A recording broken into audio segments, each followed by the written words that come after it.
Municipal ఎన్నికల్లో గులాబీ party దూసుకెళ్తోంది. ఇక ఇదే అంశానికి సంబంధించి మరింత సమాచారం మా ప్రతినిధి లివిల్ రెడ్డి అందిస్తారు. లివిల్ రెడ్డి, ఇప్పటి వరకు 30కి పైగా మున్సిపాలిటీలో బీఆర్ఎస్ అయితే జయకేతనం ఎగరవేసింది. ఇంకొన్ని చోట్ల అయితే హైయెస్ట్ అంటే సింగిల్ లార్జెస్ట్ పార్టీగా కూడా బీఆర్ఎస్ అవతరించింది. దానికి సంబంధించి పూర్తి డీటెయిల్స్ ఏంటి? పురపోరుకు సంబంధించిన కౌంటింగ్ ఫలితాలు ఇంకా వెలువడుతున్నాయి. ఏదేమైనప్పటికీ బీఆర్ఎస్ పార్టీ అవా కొనసాగుతుంది. దాదాపు 30కి పైగా మున్సిపాలిటీల్లో బీఆర్ఎస్ పార్టీ విజయకేతనం ఎగురవేసింది.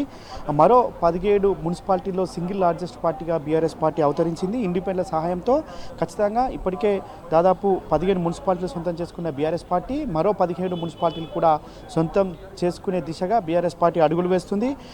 ప్రధానంగా ఏదైతే కాంగ్రెస్ పార్టీ అధికారంలోకి వచ్చి దాదాపు 2.5 సంవత్సరాల తర్వాత ఇవాళ మున్సిపల్ ఎన్నికలు పెట్టారు. మున్సిపల్ ఎన్నికలు పెట్టిన తర్వాత కర్రుగాల్చి వాత పెట్టారని ప్రధానంగా చెప్పుకోవచ్చు.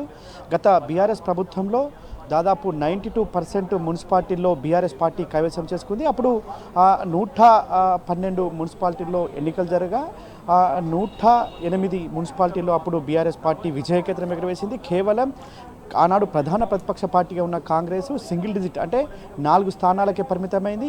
బీజేపీ కేవలం 3 స్థానాలకే ఆనాడు పరిమితమైంది. ఇవాళ పూర్తిగా బీఆర్ఎస్ పార్టీ ప్రధాన ప్రతిపక్ష పార్టీగా ఉంది. కాంగ్రెస్ పార్టీ అధికారంలో ఉంది. కాంగ్రెస్ పార్టీ అధికారంలో ఉన్నప్పటికీ కూడా ఇవాళ దాదాపు 35 మున్సిపాలిటీల్లో కూడా బీఆర్ఎస్ పార్టీ గులాబీ జెండా పాతేందుకు సిద్ధమైంది. ప్రధానంగా ఇటు గడ్డపోతారం, ఖ్యాతనపల్లి, గుమ్మడిదల, ఇంద్రేశం, ఐజా, తిరుమలగిరి, తొర్రూరు, దుబ్బాక, కాగజ్నగర్, సిరిసిల్ల, ఇబ్రహీంపట్నం, చేర్యాల్, అమన్గల్, తూప్రాన్, మూడుచింతలపల్లి మున్సిపాలిటీలో బీఆర్ఎస్ పార్టీ విజయకేతనం ఎగురవేసింది. కొద్దిసేపు క్రితమే గజ్వెల్ మున్సిపాలిటీ కూడా బీఆర్ఎస్ పార్టీ జెండా ఎగిరింది. మరోపక్క జైరాబాద్, ఆసిఫాబాద్, కేసముద్రం, జనగామ, వర్ధన్నపేట, గద్వాల్, అలంపూర్, అమరచింత, జిన్నారం, మెదక్, నర్సాపూర్, రాయ్కల్, ఖానాపూర్, మెదక్, ఇస్నాపూర్, బెల్లంపల్లి, మహబూబాద్ మున్సిపాలిటీల్లో సింగిల్ లార్జెస్ట్ పార్టీగా బీఆర్ఎస్ పార్టీ ఉంది. అక్కడ కూడా ఇండిపెండెంట్ కలుపుకొని అక్కడ కూడా బీఆర్ఎస్ పార్టీ జెండా ఎగురవేసేందుకు సిద్ధమైంది.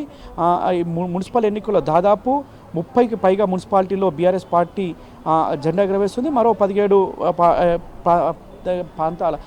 మున్సిపాలిటీల్లో కూడా బీఆర్ఎస్ పార్టీ జెండా ఎగురవేసేందుకు సిద్ధమవుతుంది. అయితే గత బీఆర్ఎస్ పార్టీ అధికారంలో ఉన్నప్పుడు ఏ విధంగా ఉన్నాయి మున్సిపాలిటీలు, ఇప్పుడు కాంగ్రెస్ అధికారంలోకి వచ్చినాక మున్సిపాలిటీల పరిస్థితి ప్రధానంగా గత 10 సంవత్సరాల బీఆర్ఎస్ పార్టీ పాలనకి ఇవాళ 2.5 సంవత్సరాల కాంగ్రెస్ పాలనకి బేరీ చేస్తూనే ఎన్నికలు జరిగాయి. ఎన్నికల్లో కేవలం స్థానిక సమస్యలు ప్రధాన ఎజెండాగా ఎన్నికలు వైపు ప్రజలంతా కూడా మొగ్గు చూపినట్టు మనం ప్రధానంగా అర్థం చేసుకోవచ్చు. దాదాపు కాంగ్రెస్ పార్టీకి ఇటు బీఆర్ఎస్ పార్టీకి రెండింటి మధ్య వ్యత్యాసం వార్డుల సంఖ్య కేవలం స్వల్పం మాత్రమే ఉంది. గతంలో కేవలం 200 వార్డులు మాత్రమే కాంగ్రెస్ పార్టీ గెలుచుకున్న పరిస్థితి. కానీ వాళ్ళ దాదాపు 700 పైచిలకు వార్డులు ఇప్పటికే బీఆర్ఎస్ పార్టీ గెలుచుకుంది. చాలా చోట్ల ఇంకా బీఆర్ఎస్ పార్టీ గెలుచుకునే అవకాశం ఉంది. చాలా చోట్ల ఇవాళ వారు ఏదైతే మొన్నటికి మొన్న ముఖ్యమంత్రి మీడియా సమావేశం ఏర్పాటు చేసి మొత్తం 90% కూడా మేమే విజయం సాధిస్తున్నామని చెప్పిన మాటలు ఏవైనా అవన్నీ కూడా బూటకపు మాటలు, అదంతా కూడా బూటకమే అని తేలిపోయింది. ప్రధానంగా బీఆర్ఎస్ పార్టీ ప్రతి విషయాన్ని కూడా ప్రధాన ప్రతిపక్ష పాత్ర పోషిస్తున్న తీరుకు ఇవాళ ప్రజల మద్దతు కొనసాగిందని చెప్పుకోవచ్చు. గత 7.5 సంవత్సరాలు అంటే 2020లో జరిగిన ఎన్నికల్లో బీఆర్ఎస్ పార్టీ విజయం ఏ విధంగా సాధించింది, ఇవాళ కాంగ్రెస్ పార్టీ అధికారంలో ఉండి విజయం ఏ విధంగా సాధించిందో స్పష్టంగా తేటతెల్లమైపోయింది. మొన్న సర్పంచ్ ఎన్నికల్లో సైతం ఇదే తరహా ఫలితాలు వచ్చాయి. దాదాపు 40 స్థానాలు అంటే దాదాపు 40% సర్పంచ్ ఎన్నికలు బీఆర్ఎస్ పార్టీ ఆనాడు కైవసం చేసుకుని ఇవాళ అర్బన్కి వచ్చేసరికి కూడా మున్సిపాలిటీలో దాదాపు అదే తరహా ఫలితాలు ఇవాళ రిపీట్ అవుతున్నాయి. అంటే అటు రూరల్ ఇటు అర్బన్లో కూడా మళ్ళీ బీఆర్ఎస్ పార్టీ పెద్ద ఎత్తున బూస్టప్ అయింది. ప్రతి చోట కూడా బీఆర్ఎస్ పార్టీ సింగిల్ లార్జెస్ట్ పార్టీగా ఉంది. చాలా చోట్ల ఇంకా అంటే ప్రధానంగా కాంగ్రెస్ ప్రభుత్వం అధికారంలో ఉన్నది కనుక అటు పోలీసులు ఇటు ఎన్నికల సంఘం అధికారులు ఇతర రాష్ట్రంలోని స్థానికంగా ఉన్న అధికారులంతా కూడా కాంగ్రెస్ పార్టీకి అనుకూలంగా పనిచేశారు. చాలా చోట్ల మంత్రులు స్వయంగా అక్కడ కోడ్ ఉల్లంఘన చేసి కోడ్ ముగిసిన సైలెంట్ పీరియడ్లో సైతం ప్రచారం నిర్వహించి భయభ్రాంతులకు గురి చేసే విధంగా ఎన్నికల ప్రచారం చేశారు. కానీ వాళ్ళు అయినప్పటికీ కూడా ప్రజలంతా బీఆర్ఎస్ పార్టీ వైపే ఉన్నారు. భయానికి భయపడలేదు, దేనికి కూడా అదరలేదు బెదరలేదని ప్రధానంగా చెప్పుకోవచ్చు. పొంగులేటి శ్రీనివాసరెడ్డి స్వయంగా ఎన్నికలు ముగిసిన తర్వాత ఉద్యోగ సంఘాలతో టెలికాన్ఫరెన్స్ నిర్వహించి గెలవకపోతే బాగుండదని హెచ్చరికలు చేసిన నేపథ్యం కూడా ఇవాళ మనం ప్రధానంగా చూసుకోవచ్చు. ఇటు మెదక్లో సైతం ఇదే తరహా దాడులకు దిగారు. చాలా చోట్ల పెద్ద ఎత్తున బీఆర్ఎస్ పార్టీ శ్రేణులపైన బీఆర్ఎస్ పార్టీ నాయకులపైన దాడులు చేసేందుకు ప్రయత్నించారు. చాలామంది పైన కేసులు కూడా పెట్టి భయభ్రాంతులకు గురి చేశారు. పోలీసు వ్యవస్థ అంతా కూడా కాంగ్రెస్ పార్టీకి కాంగ్రెస్ ప్రభుత్వానికి తొత్తులుగా వివరించిన తీరు కూడా ఇవాళ అనేక మున్సిపాలిటీలు చూసాం. కానీ ప్రజలు ఏదేమైనప్పటికీ తీర్పు మాత్రం ఇవాళ బీఆర్ఎస్ పార్టీ వైపే ఇచ్చారు. బీఆర్ఎస్ పార్టీకే మొగ్గు చూపారు.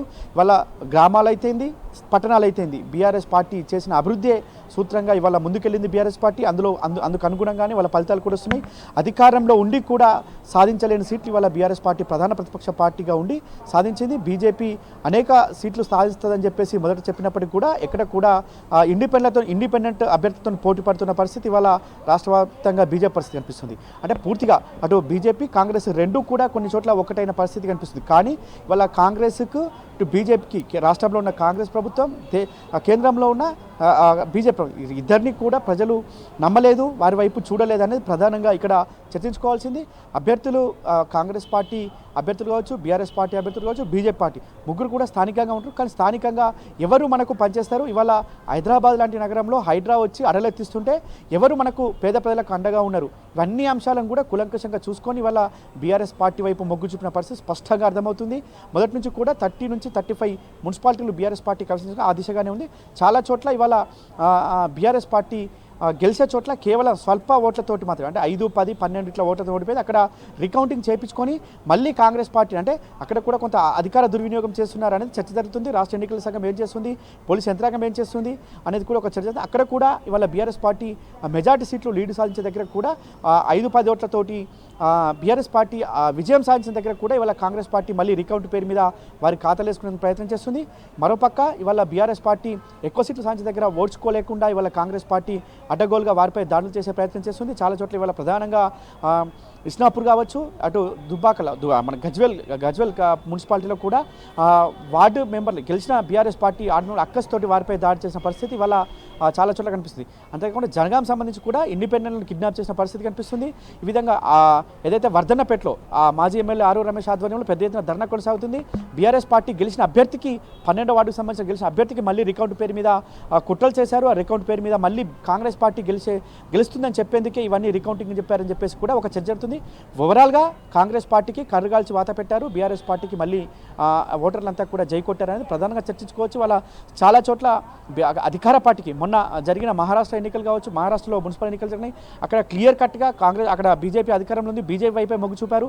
అనేక చోట్ల కూడా కేరళలో జరిగింది. కేరళలో కూడా చాలా చోట్ల అక్కడ ఉన్న యూడీఎఫ్కే మద్దతు తెలిపిన పార్టీ. కానీ వాళ్ళు ఉన్న ఇక్కడ ప్రధాన ప్రతిపక్ష పార్టీ బీఆర్ఎస్ పార్టీ పూర్తిగా ఇవాళ కాంగ్రెస్ పార్టీ అధికారంలో ఉన్నప్పటికీ కూడా మళ్ళీ బీఆర్ఎస్ పార్టీ వైపే మొగ్గు చూపారు. బీఆర్ఎస్ పార్టీకే తమ ఓటు అంటూ కూడా నినదించారు. ఇవాళ ఇప్పటికే దాదాపు 15 మున్సిపాలిటీలో విజయకేతనం ఎగురవేసింది. మరో 17 మున్సిపాలిటీలో కూడా ఖచ్చితంగా ఇండిపెండెంట్ కావచ్చు, ఇతరత్రాలను కలుపుకొని బీఆర్ఎస్ పార్టీ జెండా ఎగరేస్తుందని మాత్రం స్పష్టమైన సంకేతాలు ఇచ్చారు. అంతేకాకుండా ఎక్సెప్షన్ ఓట్స్ కూడా ఉన్నాయి. ఇవన్నింటినీ తట్టుకొని ఇప్పటికే ఈ నేపథ్యంలోనే ప్రధానంగా ఇటు ఉమ్మడి వరంగల్ జిల్లాకు వస్తే మహబూబాద్ కావచ్చు, కేసముద్రం కావచ్చు, అటు వర్ధనపేట కావచ్చు, ఇలా చాలా చోట్ల కూడా బీఆర్ఎస్ పార్టీ ఆధిక్యత కనిపించింది. పూర్తి స్థాయిలో ఆధిక్యత కనబరిచింది. అక్కడ అంగు ఆర్భాటాలతో పాటు ప్రధానంగా ముఖ్యమంత్రికి ముఖ్య సలహాదారుడు ఉన్న వ్యక్తి ఇవాళ కేసముద్రంలో పెద్ద ఎత్తున పనిచేశారు, అధికారాన్ని అడ్డపెట్టుకున్నారు. అయినప్పటికీ కూడా ప్రజలంతా కూడా మళ్ళీ బీఆర్ఎస్ పార్టీ వైపే మొగ్గు చూపారు. చాలా చోట్ల కూడా ఇదే తరహా జరిగింది. అమన్గల్లో గతంలో బీఆర్ఎస్ పార్టీ బీజేపీ పార్టీకి కంచుకోటగా అని చెప్తారు.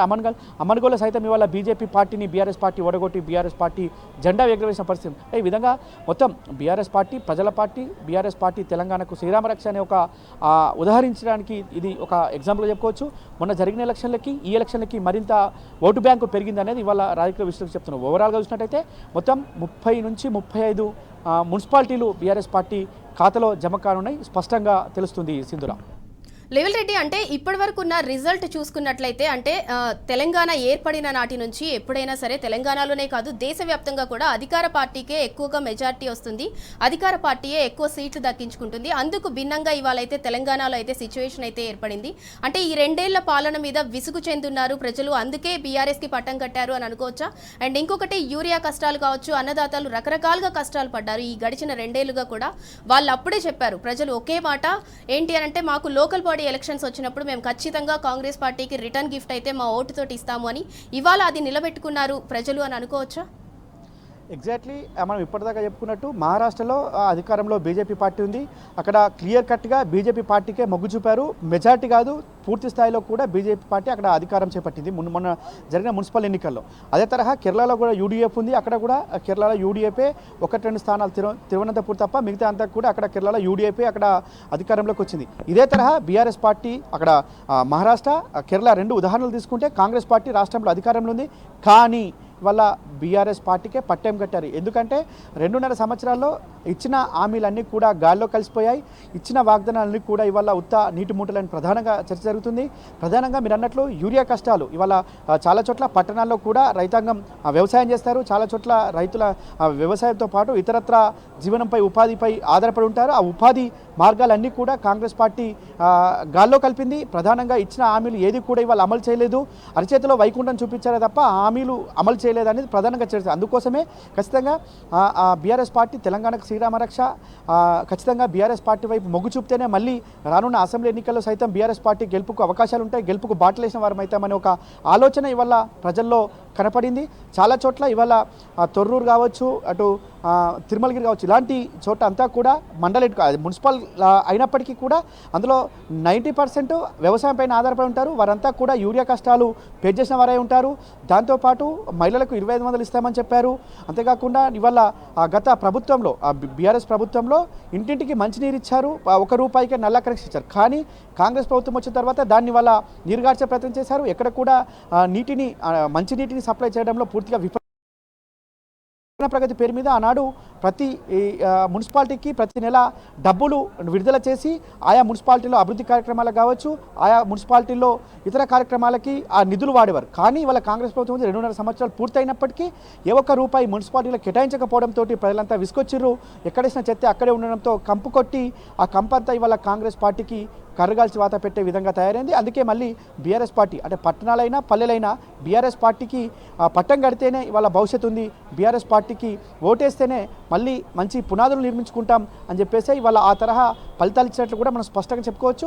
ఇవాళ ఒక మున్సిపల్ పార్టీలు ఎన్నిక విషయం చేసుకున్నామనకంటే వార్డుల సంఖ్య చూసుకుంటే అయితే దాదాపు కాంగ్రెస్ పార్టీకి వచ్చిన వాటికంటే 60% వరకు కూడా ఇవాళ బీఆర్ఎస్ పార్టీ అంటే కాంగ్రెస్ పార్టీకి వచ్చిన దాంట్లో 60% ఎబోనే ఇవాళ బీఆర్ఎస్ పార్టీ కమిషన్ చేసుకుంది. గత బీఆర్ఎస్ ప్రభుత్వం 10 సంవత్సరాలన్నప్పుడు కాంగ్రెస్ పార్టీ కేవలం సింగిల్ డిజిట్ అంటే 4 మున్సిపాలిటీలు సాధించి చెత్త రికార్డు సృష్టించుకుంది. కానీ ఇవాళ ప్రధాన ప్రతిపక్ష పార్టీగా బీఆర్ఎస్ పార్టీ కాంగ్రెస్ అధికార పార్టీ ఇవాళ కాంగ్రెస్ పార్టీ డబుల్ డిజిట్ అయితే బీఆర్ఎస్ పార్టీ ప్రధాన ప్రతిపక్ష బీఆర్ఎస్ పార్టీకి కూడా డబుల్ డిజిట్ సాధించింది.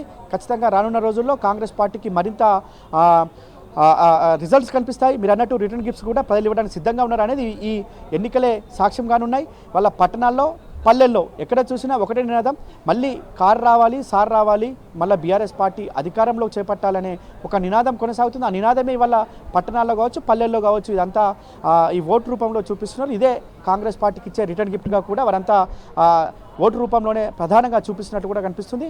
ఎక్కడికి వెళ్ళినా ఇవాళ అనేక సమస్యలతో తాండవెళ్తుంది రాష్ట్ర వ్యాప్తంగా కూడా. ఆ సమస్యలను తీర్చాలంటే మళ్ళీ ప్రధాన ప్రతిపక్ష పార్టీ అయిన బీఆర్ఎస్కే మనం ఓటేయాలనే ఒక ఆలోచన ప్రజల్లో స్పష్టంగా కనిపిస్తుంది. ఈ రిజల్ట్సే దానికి నిదర్శనం కూడా చెప్పుకోవచ్చు. సింధురా. రైట్, థ్యాంక్ యూ లివిల్ రెడ్డి.